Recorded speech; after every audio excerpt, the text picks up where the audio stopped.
ઉત્તર ગુજરાતના ઠાકોર સમાજના સામાજિક બંધારણ અર્થે એક સમાજ એક રિવાજના શીર્ષક હેઠળ ધાનેરા ખાતે સામાજિક બંધારણ અર્થે સામાજિક રાજકીય આગેવાનોની હાજરીમાં સમાજની મીટિંગ મળી, જેમાં સુધારણા બાબતના પોઈન્ટની ચર્ચાઓ કરાઈ અને શ્રેષ્ઠ રિવાજ જ સમાજને શ્રેષ્ઠ બનાવી શકે, આ ધ્યેય સુધી આપણે પહોંચવું છે।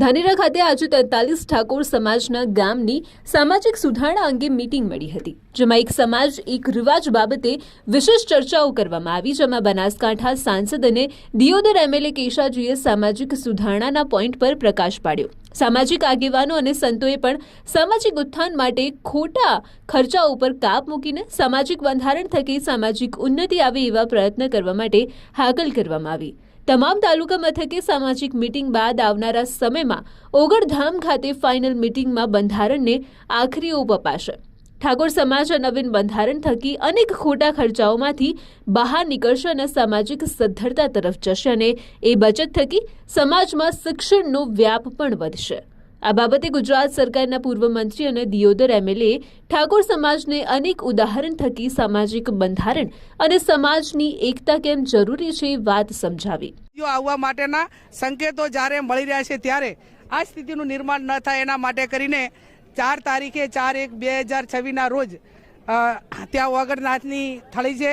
અને ત્યાં 3 જિલ્લાનો ઠાકોર સમાજ ભેગો થઈ અને આ ખર્ચા કઈ રીતે કપાય એનું મનોમંથન કરીને સમાજનું એક નવું બંધારણ એ અમલમાં મૂકવાનું છે। એ દિશામાં મંથન ચાલે છે અને આના અનુસંધાને જે કંઈ બાબતો હતી એ બાબતોની ચર્ચા વિચારણા કરવા માટે આજે ધાનેરાના સમસ્ત ઠાકોર સમાજની મિટિંગ મળી અને અહીં જે પણ ઠાકોર સમાજમાં ખૂબ ઉત્સાહ છે અને સમાજમાં જે ખોટી બદીઓ છે, ખોટા જે રિવાજો છે, જે વ્યસનો છે, એ વ્યસનો આગામી સમયની અંદર બંધ થાય અને સમાજ એ શિક્ષણ તરફ વળી અને સમાજ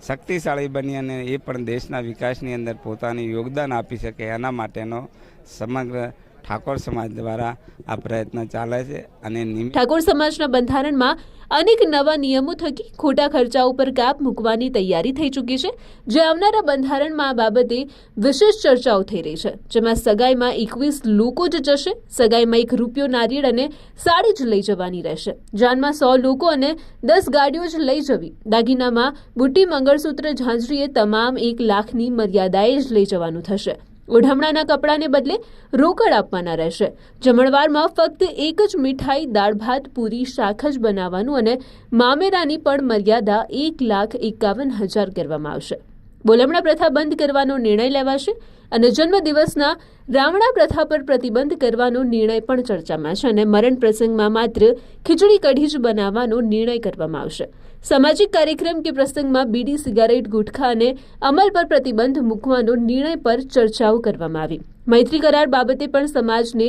જાગૃત કરવાનો નિર્ણય લેવાયો અને ઠાકોર સમાજ માત્ર 2 જ માસમાં લગ્ન કરે, જેથી અન્ય પ્રગતિના કાર્ય થઈ શકે। આવા અનેક સુધારણા મુદ્દે ધાનેરા ખાતે વિશેષ ચર્ચા સમાજના લોકો સાથે કરવામાં આવી હતી। આ સુધારણા થકી સમાજને ખોટા ખર્ચાઓ પર કાપ મૂકી સમાજને પ્રગતિના રાહ પર લઈ જવાની હાકલ કરવામાં આવી હતી। લગ્નનો ખર્ચો, મરણનો ખર્ચો જે વધી રહ્યો છે, હું ચાહું છું કે એ જ ખર્ચો આપણે શિક્ષણ કે વિદ્યાર્થીઓ હોય, વિદ્યાર્થીના શિક્ષણમાં વાપરવો જોઈએ, તે ખર્ચાને વેસ્ટ ન કરવો જોઈએ, તે જ મારું માનવું છે। પ્રગતિ કરે, કોઈ પણ રીતે સમાજે શિક્ષણ થાય, વ્યસન મુક્ત બને, એના માટે અમે આજ સભા બોલાવવાનો આવી હતી ધાનેરા અંદર અને હર ધાનેરા તાલુકા અંદરથી 40 ગામ અંદરથી અમારા ટોટલ ઠાકોર સમાજે આજે વધાર્યા હતા અને બહુ મોટી સંખ્યા અંદર ઉત્સાહ હતી અને અમારે